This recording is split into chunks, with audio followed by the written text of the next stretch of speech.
Assalamualaikum warahmatullahi wabarakatuh. Pada kesempatan kali ini, kami dari kelompok 8 akan menyampaikan materi mengenai akuntansi, transaksi istisna, dan istisna paralel. Sebelumnya, perkenalkan anggota kelompok kami. Yang pertama, Zidan Tajalah, NIM 141, kedua, Zulianti Ventiro Wulandari, NIM 160, dan yang ketiga yaitu Arumun Nuril Janah, NIM 164. Definisi dan penggunaan. Bai al-istisna atau biasa disebut dengan istisna merupakan kontrak jual beli dalam bentuk pemesanan pembuatan barang tertentu dengan kriteria dan persyaratan tertentu yang disepakati antara pemesan atau mustasni dan penjual atau sani. Sani akan menyiapkan barang yang dipesan sesuai dengan spesifikasi yang telah disepakati di mana ia dapat menyiapkan sendiri atau melalui pihak lain. Transaksi ini biasa disebut dengan istisna paralel. Dalam PSAK 104 dijelaskan barang pesanan harus memenuhi kriteria. Yang pertama, memerlukan proses pembuatan setelah akad disepakati. Kedua, sesuai dengan spesifikasi pemesanan atau customized, bukan produk massal. Dan yang ketiga yaitu harus diketahui karakteristiknya secara umum, yang meliputi jenis, spesifikasi teknis, kualitas, dan kuantitasnya. Ketentuan syar'i, rukun transaksi, dan pengawasan. Yang pertama, ketentuan syar'i transaksi istisna dan istisna paralel. Menurut mazhab Hanafi, istisna hukumnya boleh karena hal itu telah dilakukan oleh masyarakat muslim sejak masa awal tanpa ada ulama yang mengingkarinya.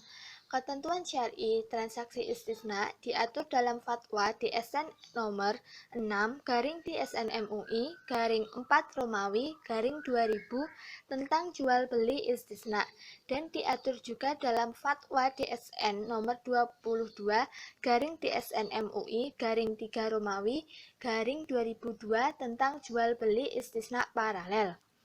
Yang kedua, rukun transaksi istisna.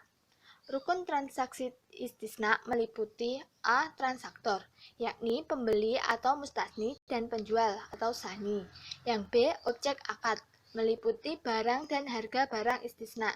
Yang C. Ijab dan kabul, yang menunjukkan pernyataan kehendak jual beli istisna kedua belah pihak. A. Transaktor. Transaktor terdiri atas pembeli dan penjual.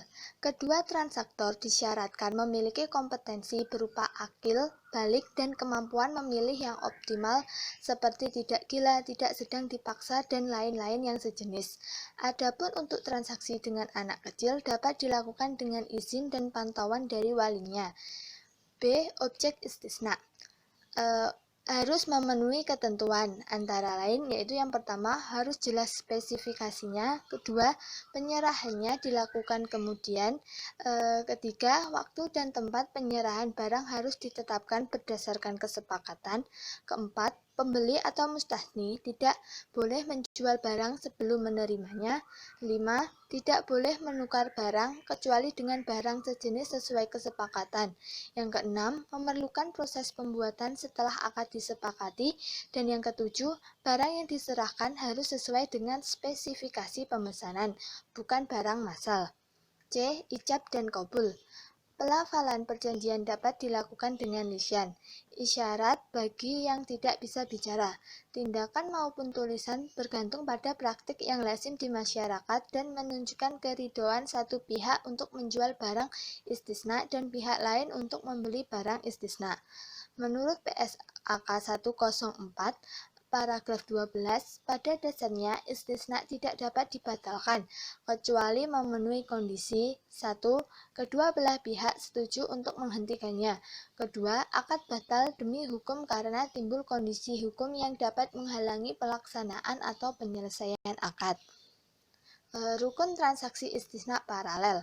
Berdasarkan fatwa DSN nomor 6 tahun 2000 disebutkan bahwa akad istisna kedua harus dilakukan terpisah dari akad pertama.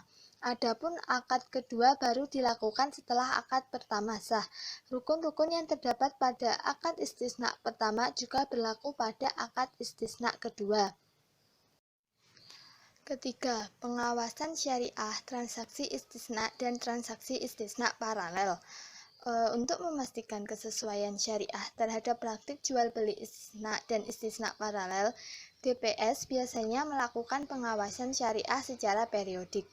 Berdasarkan pedoman yang ditetapkan oleh Bank Indonesia, pengawasan tersebut dilakukan untuk 1. Memastikan barang yang diperjualbelikan tidak diharamkan oleh syariah Islam. 2. Meneliti apakah bank membiayai pembuatan barang yang diperlukan nasabah sesuai pesanan dan kriteria yang disepakati. Ketiga, memastikan akad istisna dan akad istisna paralel dibuat dalam akad yang terpisah. Yang keempat, memastikan bahwa akad istisna yang sudah dikerjakan sesuai kesepakatan hukumnya mengikat. Alur transaksi istisna pada gambar di samping. 1. Pemesan mustasni memesan barang kepada produsen sani. 2. Pemesan dan produsen sepakat untuk akad istisna. 3. Pemesan melakukan pembayaran. 4. Produsen memproduksi barang sesuai pesanan. 5. Kemudian setelah barang jadi, produsen mengirim barang pesanan tersebut ke pemesan. Alur transaksi istisna paralel. 1. Negosiasi pesan barang dan akad istisna. Bank Syariah sebagai penjual sani pada istisna 1. 2. Negosiasi pesan barang dan akad istisna pembeli mustasni pada istisna 2. Selanjutnya pemasok sani. 3. Buat barang nasabah sebagai pembeli mustasni. 4. Kirim tagihan penyelesaian barang. 5. Bayar. 6. Penagihan pada pembeli. 7. Kirim barang. 8. Kirim dokumen pengiriman. 9. Pelunasan pembayaran. Cakupan standar akuntansi ijarah bagi bank syariah. Akuntansi istisna diatur dalam Pernyataan Standar Akuntansi Keuangan BSAK nomor 104 tentang istisna terkait dengan pengakuan dan pengukuran transaksi, standar ini mengatur tentang penyatuan dan segmentasi akad, pendapatan istisna dan istisna paralel, istisna dengan pembayaran tangguh, biaya perolehan istisna, penyelesaian awal, pengakuan taksiran rugi, perubahan pesanan dan tagihan tambahan. Pembahasan detail tentang konsep dan penerapan akuntansi istisna akan dibahas pada bagian teknis perhitungan dan penjurnalan transaksi istisna. Penyajian transaksi ijarah dalam laporan keuangan. Menurut PAPSI, ketentuan penyajian transaksi terkait jual beli dengan skema istisna dalam laporan keuangan adalah sebagai berikut. 1. Uang muka istisna disajikan sebagai liabilitas lainnya. 2. Uang muka kepada pemasok disajikan sebagai aset lainnya. 3. Utang istisna disajikan sebesar tagihan dari pemasok yang belum dilunasi. 4. Aktiva istisna dalam penyelesaian disajikan sebesar dana yang dibayarkan bank kepada supplier. 5. Termin istisna disajikan sebesar jumlah tagihan termin bank kepada nasabah. 6. Piutang istisna disajikan sebesar jumlah yang belum dilunasi oleh pembeli akhir. 7. Margin istisna ditangguhkan disajikan sebagai pos lawan piutang istisna. Pengungkapan transaksi menurut PAPSI. Hal-hal yang harus diungkapkan terkait jual beli dan skema istisna antara lain. 1. Rincian piutang istisna berdasarkan jumlah, jangka waktu, jenis valuta dan kualitas piutang dan cadangan kerugian penurunan nilai piutang istisna. 2. Jumlah piutang murabahah yang diberikan kepada pihak yang berelasi.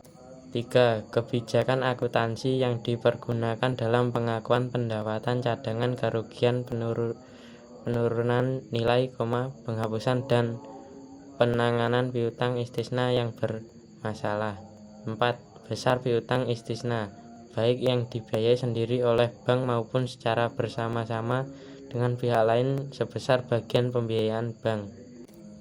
5. Jumlah akumulasi biaya atas kontrak berjalan serta pendapatan dan keuntungan sampai dengan akhir periode berjalan. 6. Jumlah sisa kontrak yang belum selesai menurut spesifikasi dan syarat kontrak. 7. Klaim tambahan yang belum selesai dan semua denda yang bersifat kontingen sebagai akibat keterlambatan pengiriman barang. 8. Nilai kontrak istisna yang sedang berjalan serta rentang periode pelaksanaan. 9. Nilai kontrak istisna yang telah ditandatangani bank selama periode berjalan tetapi belum dilaksanakan dan rentang periode pelaksanaannya. 10. Rincian utang istisna berdasarkan jumlah, tujuan pemasok atau nasabah, jangka waktu dan jenis mata uang. 11. Utang istisna kepada nasabah yang merupakan pihak berelasi. 12. Jenis dan kuantitas barang pesanan.